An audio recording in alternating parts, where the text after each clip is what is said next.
Hello everyone. Today we are going to see a story from Standard 6 subject English.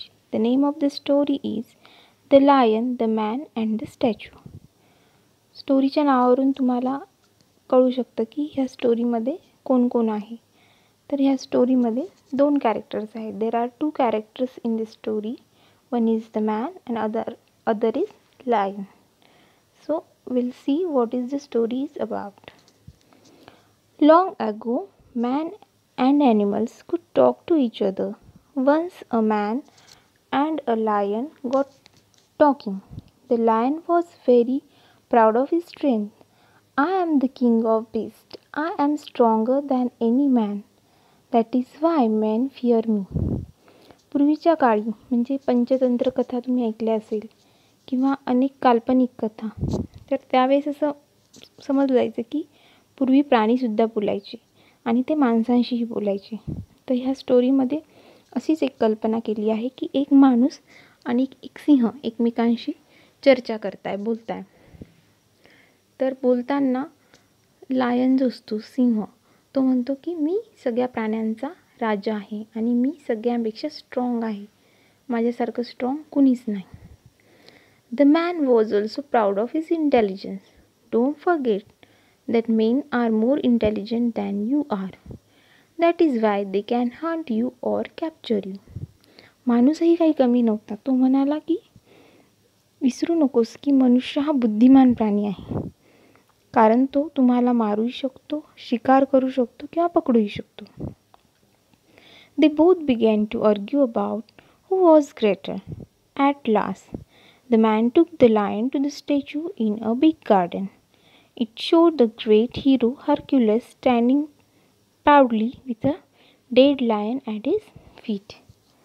तर अशा प्रकारे दोघांमध्ये वाद सुरू झाले की कोण श्रेष्ठ आहे. माणूस म्हणाला की माणूस श्रेष्ठ आहे आणि सिंह म्हणाला की सिंह श्रेष्ठ आहे. तर शेवटी त्यांनी एक पर्याय काढला. तो जो मनुष्य होता मॅन, त्याने त्या सिंहाला एका गार्डनमध्ये नेलं. त्या गार्डनमध्ये एक स्टॅच्यू होता, एक पुतळा होता. त्याच्यामध्ये जो ग्रेट हिरो आहे हर्क्युलस, तो त्याची मूर्ती होती आणि त्याच्या पायाखाली एक मेलेला सिंह होता. तर अशा प्रकारची ती मूर्ती होती. त्या मूर्तीकडे दिशा दाखवून माणूस सिंहाला म्हणाला, see, this statue proves that men are greater. Claim the man. याच्यावरूनच कळतं की माणूस हा श्रेष्ठ आहे. Not at all, the lion replied quickly. This only shows that the statue was made by a man. If lions made statue, they would show the lion standing and the man lying dead under his paws. सिंह म्हणाला की ही मूर्ती माणसाने बनवली म्हणून त्याने ती अशा प्रकारे बनवली. हीच मूर्ती जर सिंहाने बनवली असती एखाद्या, तर त्याने सिंह उभा दाखवला असता आणि मनुष्य खाली मेलेला त्याच्या पायाखाली असं दाखवलं असतं. तर दोघांचे वाद शेवटी काही संपले नाही. From this story we can see that story depends on the story teller.